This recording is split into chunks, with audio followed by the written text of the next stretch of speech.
Bonjour, c'est Fabien. Dans cette vidéo, je partage avec vous comment récupérer une adresse email qu'on aurait créée avec l'hébergeur Infomaniac directement dans un logiciel du type Thunderbird ou par exemple Outlook. Donc un logiciel de gestion au niveau de ces emails. Donc en l'occurrence, j'ai déjà fait la démonstration sur comment créer un compte Infomaniac gratuitement et obtenir un email gratuitement. Je vous mettrai les liens directement dans la description. En l'occurrence, j'ai créé l'email qui se trouve ici, numelion@ik.me, et l'objectif c'est de savoir comment le récupérer dans mon client de messagerie, et pour ça je vais utiliser le logiciel gratuit qui est Thunderbird. Pour ça je vais donc aller ici sur fichier. Alors je ne sais pas si vous aurez le menu en haut. Si vous ne l'avez pas, il vous suffit de faire un clic droit pour avoir la barre. Pour avoir la barre de menu, normalement c'est celle-ci. Alors je ne sais pas pourquoi il ne me l'a pas traduit en français, mais en gros, vous faites un clic droit ici et vous avez ici la barre de menu qui vous permet d'afficher ou de désafficher.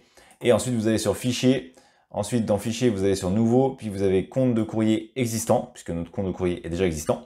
Vous lui indiquez le nom, le nom complet, autrement dit le nom qui va apparaître lorsque vous allez par exemple envoyer un email à quelqu'un. Moi j'ai indiqué Numelion Fabien, et ensuite l'adresse email, en l'occurrence moi c'est numelion@ik.me, et le mot de passe permettant de se connecter à ce fameux email. Donc je vais indiquer mon mot de passe et je vais faire donc continuer. Ici automatiquement il va repérer les paramètres pour se connecter au fournisseur de messagerie.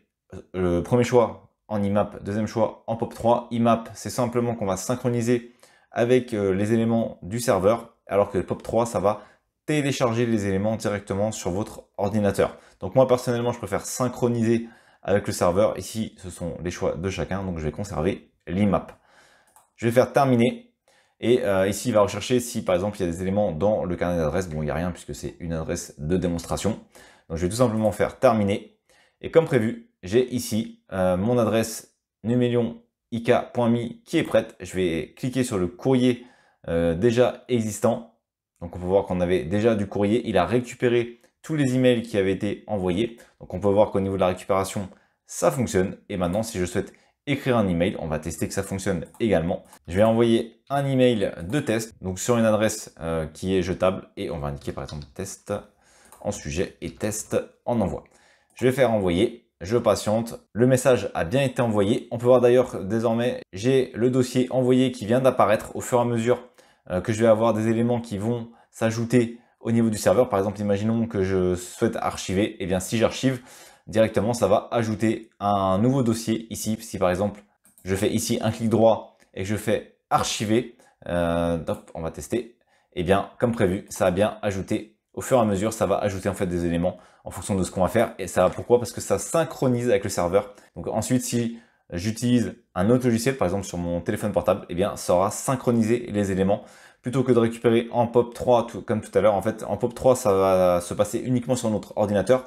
Donc ça ne va pas synchroniser entre les différents éléments qu'on pourrait utiliser. Par exemple si on utilise un téléphone portable, un ordinateur, un autre ordinateur pour se connecter, et bien ça ne va pas synchroniser, alors qu'en IMAP ça va tout synchroniser à chaque fois. Donc moi je préfère cette solution là. Après bien entendu, chacun fait comme il le souhaite.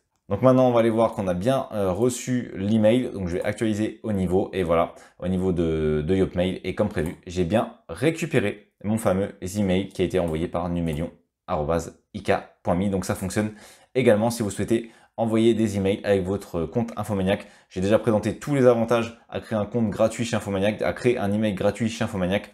Donc je vous remettrai les liens directement dans la description. Merci d'avoir regardé cette vidéo. Si vous n'êtes pas abonné, j'espère que cette vidéo vous donnera envie de le faire en cliquant sur le bouton s'abonner et en activant les notifications pour ne manquer aucune des prochaines vidéos. De plus, vous trouverez dans la description un sondage pour déterminer les prochains sujets. À très vite pour une nouvelle vidéo.